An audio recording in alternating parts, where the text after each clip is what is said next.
Nggih.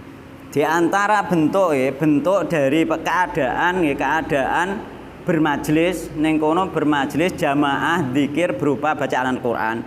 Itu ada beberapa bentuk nggih. Jadi ada 3 bentuk. Bentuk yang pertama itu membaca Al-Qur'an bersama-sama nggih. Bentuk pertama membaca Al-Qur'an bersama-sama.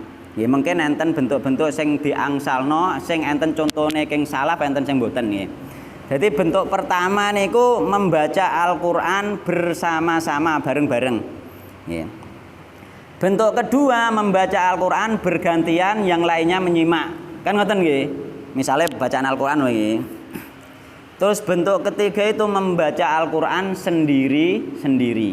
Nggih, masing-masing maca Al-Qur'an dhewe-dhewe. Misalnya ini masjid iki misalnya mbek nunggu salat, bapake nggih maca Al-Qur'an, maca sedaya misalnya maca Al-Qur'an, tapi dhewe-dhewe nggih ijene ya terserah dhewe-dhewe mboten dikomando niku termasuk majelis zikir juga, nggih. Nah, yang pertama mau baca Al-Qur'an bersama-sama itu yang pernah dikerjakan salaf adalah sistem taklim mengajar. Yakni ulamae nggih, cara kene kiyaine maca Al-Qur'an ditirokno jamaah. Nggih, niku sistem taklim. Niku pun dikerjakno mulai salaf nggih. Jadi sistem taklim nggih ning pondok-pondok salaf pun dikerjakan seperti itu. Nggih, sejak zaman dulu dikerjakan. Jadi boleh baca Al-Qur'an bersama-sama, terusan misalnya ustadz muni ayat pertama misalnya dibacakan terus jamaah ikut membunyikan, ayat kedua dibacakan jamaah ikut membunyikan bersama-sama dalam rangka taklim.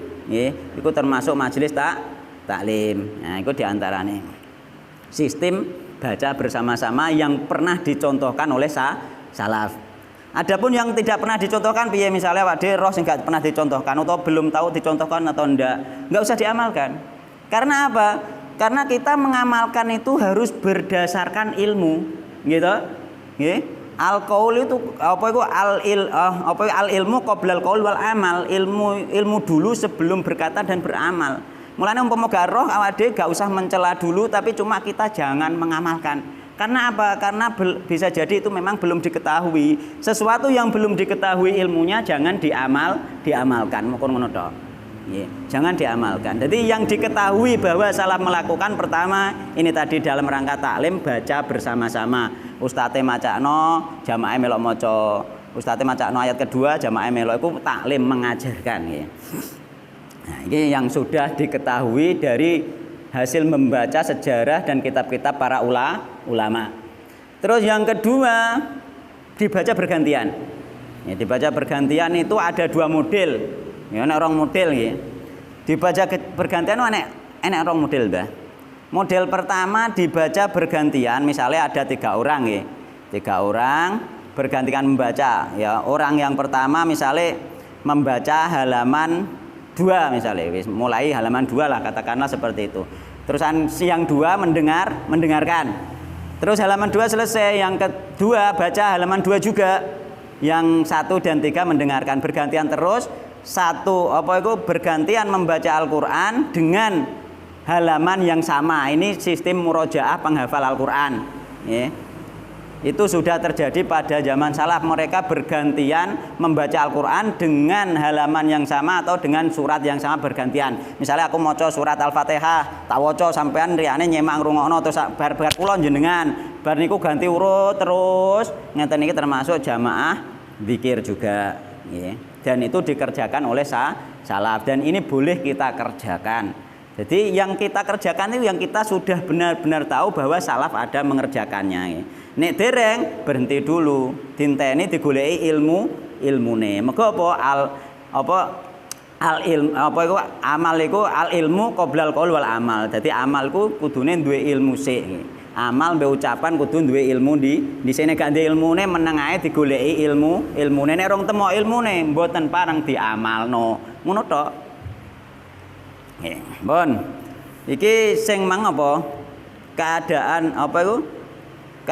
Bagian kedua nggih, keadaan yang pertama nggih, membaca bergantian surat yang sama atau ayat yang sama atau lembar yang sama bergantian nggih, yang lainnya menyimak.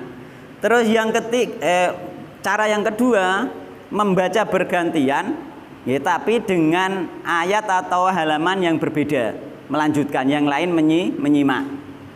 itu sudah ada pada zaman salaf. Misalnya kula maca juz 1 sampean nyimak, liyane nyimak kabeh. Sing iki terus bar kuwi niki maca juz 2, liyane juga nyimak kabeh. Sing iku maca juz 3, liyane nyimak kabeh urut terus. Nah niku juga majelis taklim dan itu sudah dikerjakan pada zaman salaf. Niki modelnya nggih. Model pertama dibaca bersama-sama, model kedua dibaca apa mau? Dibaca bergantian, sudah ada semua dalam salaf dan ini boleh dikerjakan. Nek model yang lainnya jangan dulu, maksudnya digoleki isih ilmune. Nek gak ono nggih ampun kerjake. Terus model yang ketiga tadi dibaca sendiri-sendiri dan ini yang banyak kita kerjakan. Misalnya mlebu masjid, sholat tasyahud masjid, terus misalnya ono sing maca Al-Qur'an. Kok nek mlebu masjid sholat tasyahud masjid ono sing maca Al-Qur'an dhewe-dhewe karepe dhewe-dhewe gak dirungokno wong liya dan ini juga dikerjakan para ulama salaf. Terus cara yang lainnya ya tadi kuncine jangan dulu kecuali ngerti ada sejarahnya hal itu dikerjakan ulama salaf dan tidak ada yang menyelisihi di antara mereka. Nek di antara salaf enek sing menyelisihi dipilih yang paling dekat dengan sunnah kan ngoten. Nah, itu termasuk majelis dzikir ada 3 cara nggih. Pertama bersama-sama, kedua bersama-sama dalam rangka taklim, kedua bergantian nggih, bergantian yang lain menyimak nggih, bergantian tapi yang lain menyimak, yang ketiga dibaca sendiri-sendiri. Niku majelis Al-Qur'an.